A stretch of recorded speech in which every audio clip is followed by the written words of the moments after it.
Thank you. I'm very happy to be here, especially because I'm here to share good and positive news. See if I can get the clicker to work after all the people talking about it right and left. Okay. It's a good start. Okay.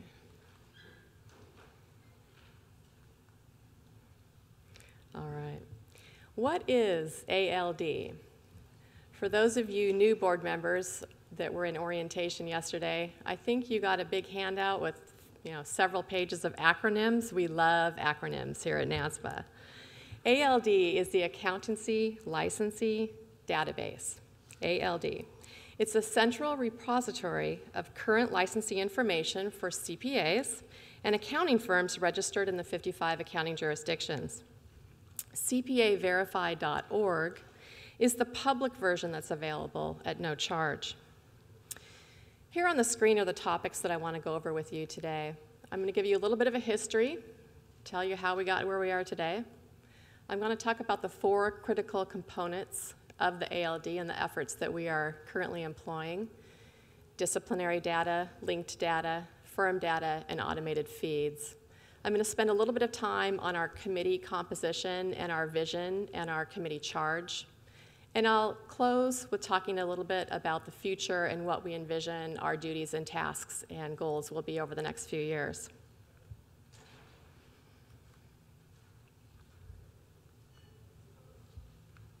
All right, let's start off with the history. Boards of accountancy were very forward-thinking with the creation of the ALD.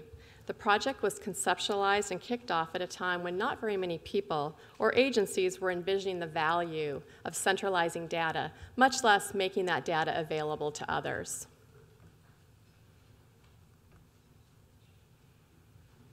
I have a little chart here that was put together that shows the growth of the database, as well as the breadth of data sharing regulations and technical advances that all happened about the same time that the ALD was evolving.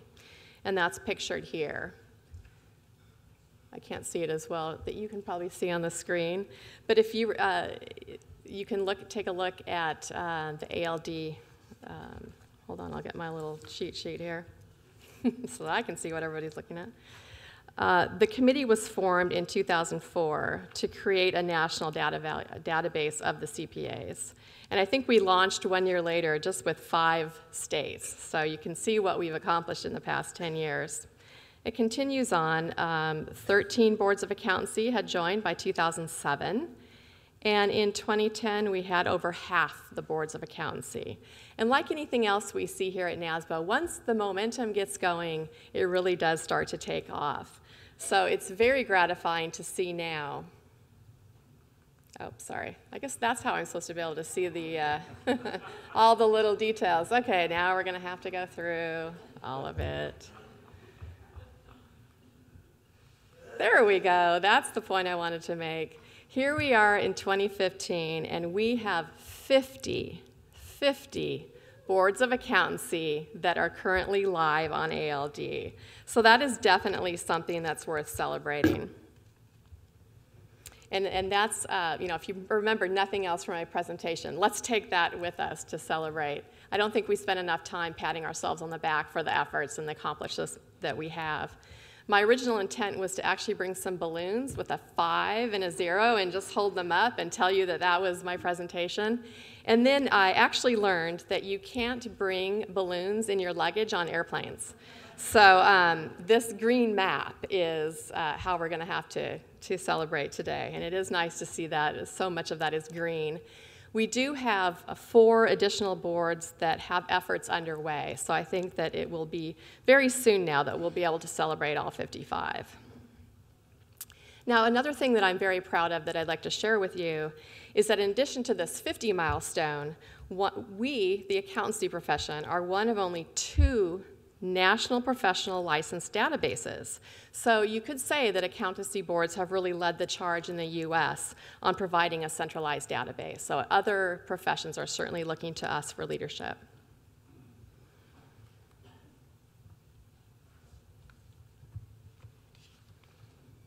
Let's see. Okay. It's not going to move.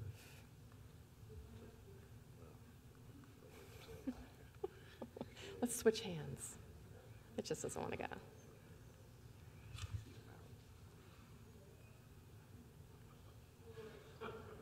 You going to do it in the back for me? Awesome. Thank you. So my point was going to be, once the next map gets up on the screen, was that new implementations are not the only thing that keep us busy. It certainly has been our biggest efforts over the past few years, but going forward, you have to recall that every time a state has their own system upgrade or new implementation of data, then that has to then again be taken into the ALD.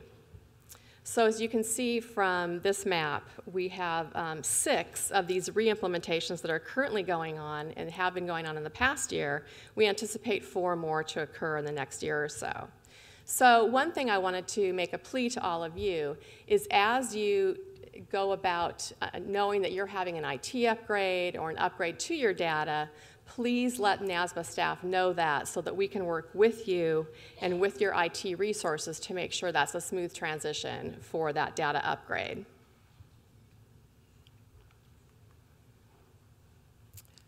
All right. I want to spend a little time on the what we call the Big Four. And we call that the Big Four because they're really the 4 critical components to the effectiveness of ALD. And again, firm data, disciplinary data, record linking, and automation of feeds. Let's talk first about disciplinary data. Of course, that's what makes the engine run. That is the most important thing for the ALD. Now, sending all the disciplinary data from your states into NASBA for the ALD, it's important to send the detail behind it. If we don't have the detail, oftentimes it's difficult to understand what that data means to different states.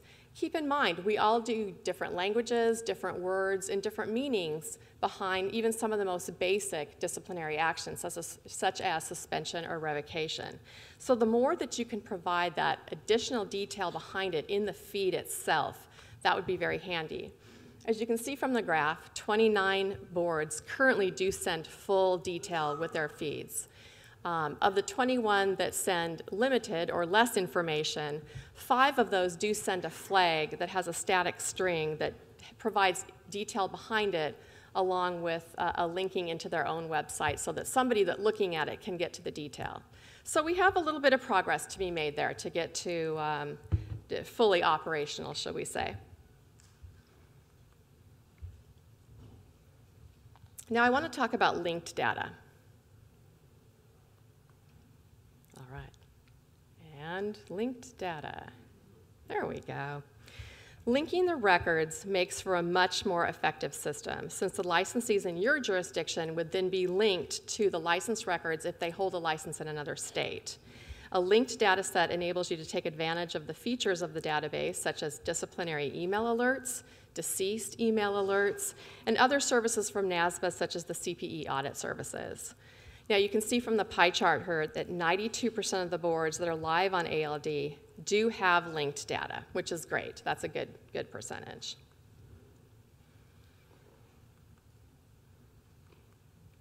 All right, I want to focus now on firm data.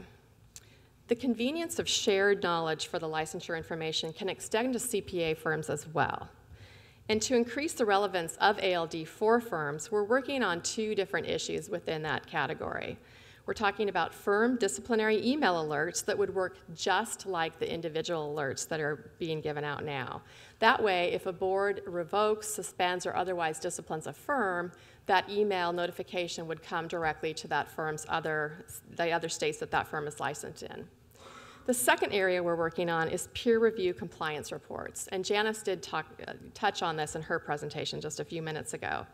We're still working on the development of a solution. It's in the beginning of stages. We are requesting the boards who are interested in this feature add some firm-related data points. Janet mentioned something I was going to bring up as well, and that is EIN, employer identification numbers. That is a great way to be able to diagnose and identify those firms and to link those data points. Our research currently indicates that about 40% of boards currently require EIN as part of the firm licensure process. So I just want to put this out here. If you're one of the 60% that do not, please consider developing or doing that at the next available time, because that will be very much help and when we further progress along this firm data linking process. And as you can see from the chart here, 72% of the boards that are live on ALD do send firm data. So we're in a good starting point. All right, I want to next talk about automation and automated feeds. We encourage every state board to automate their data feeds whenever possible. We call this set it and forget it. And I hope that's fairly obvious. When your feed is not automated and you're depending on a staff person to manually input that in at a certain time, you're depending on that person to be at their job, you're depending on that person to not have other priorities, you're assuming that person isn't going to leave, quit. There's a whole host of things that come up that might prevent that manual data feed from getting input. So the sooner that you can get that automated, the more effective it is for both the board and then also for the effectiveness and just success of ALD. It's a great feature. It does take a little bit more time at the time of implementation. We can also help you with that at any time you do an upgrade to your IT, for example. But we have found that it certainly saves time and effort on the board's side as well as the NASBA staff side later on down the road. And currently, we have 35 boards that are utilizing an automatic data feed. All right, well, those were the big four and the big top criteria, shall we say, of the ALD. I want to talk now about the committee and what our committee does. The committee is primarily comprised of executive directors, the main users of the ALD. They let me come to some things. I'm kind of the outlier here. But it's a lot of fun, and I'm really pleased to report that our committee, is like a board of directors. It's very advisory in nature. Now, contrast this to just a few years ago when our committee was in the trenches. We were dealing with fire drills, we were dealing with implementation, and it was all hands on deck. So it's been a great transition over the last couple of years to really become an advisory committee or a board of directors. And our goal is that the committee, our ALD committee, would assist and advise the NASBA staff in areas of policy, solving areas of problems or controversy, and approving or buying in initiatives or strategies. And we're currently thinking now, hey, what do we want to see going forward? What does the future hold?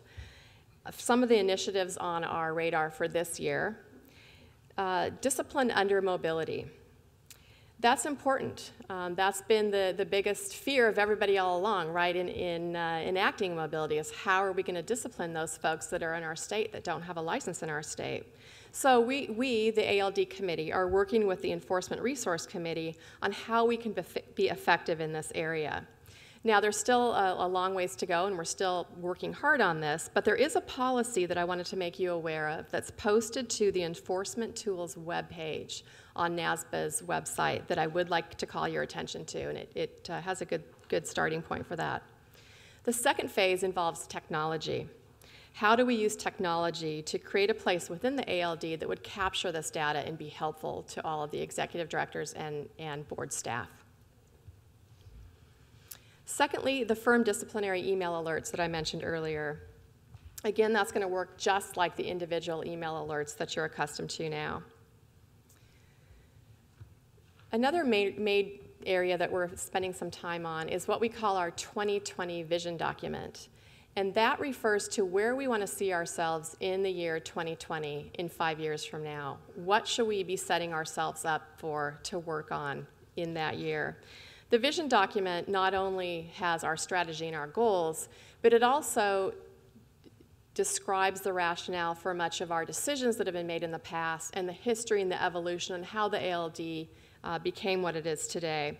It provides guiding principles and values in addition to the strategies. Lastly, biggest thing, we have a lot of things going on, but I tried to clump them into 4 categories. The last one is the policies on use of data. Now that we have a robust ALD system, you can imagine everybody wants that data. It's very popular all of a sudden. So we are starting to deal with, wow, what do we do with these requests? There's some that are kind of obvious we're going to reject out of hand. But there's some that actually do fall in line with the protection of the public. So what should we do with those? And I do want to reassure everybody, we guard this data jealously. So we're not going to do anything without running it by the state boards. But we do feel like as a committee, we should start developing some guiding principles for what the requests for data, how they should be handled when they come in. So we've got that on our list of things to work on.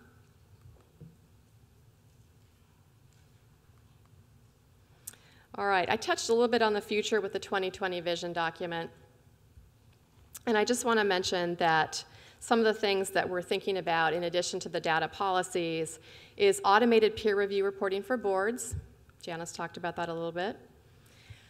Another important topic we've already talked about today, Department of Labor and other federal referrals. How can we capture that? That's just perfectly set up for ALD to capture that information and use the data and the technology that we have.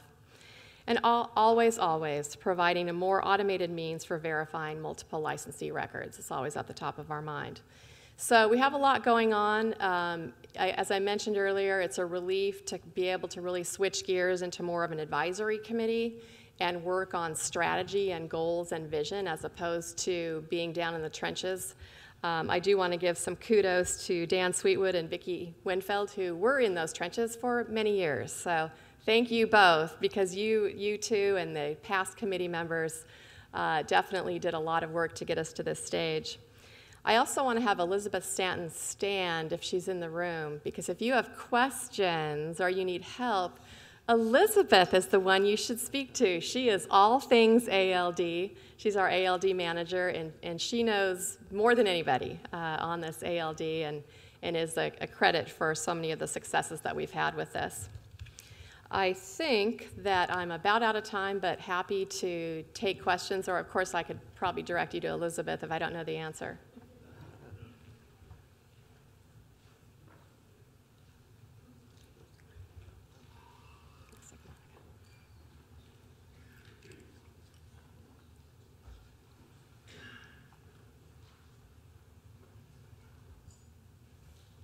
Good afternoon.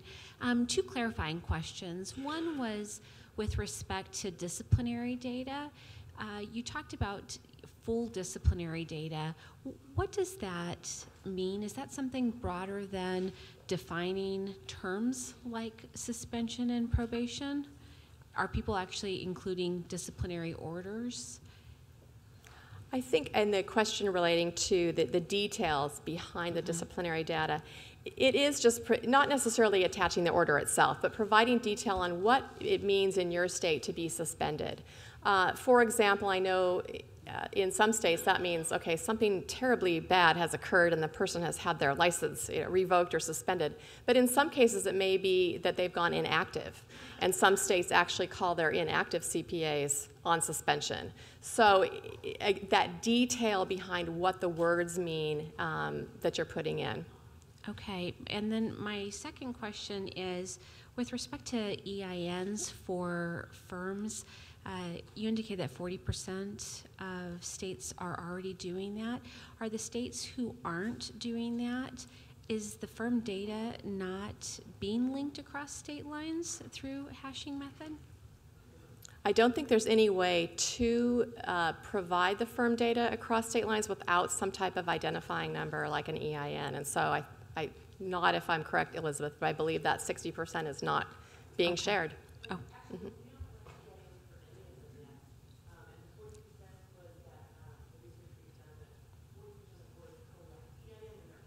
Yeah, yeah, Yeah. Just to clarify, that was too short for me. Anyway, 40% of boards actually collect EIN in their own licensing systems. We're not currently accepting any EINs in the ALD yet, but that is what we will need to link them across state lines. Just like Laurie said, there's no way to identify, this Deloitte is the exact same Deloitte across state lines without an EIN. And then, of course, license numbers change per jurisdiction. So the 40% is on the board side.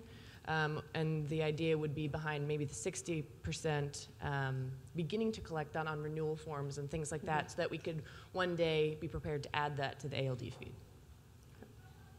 Thank you. Okay, I'll turn it back over to Ben.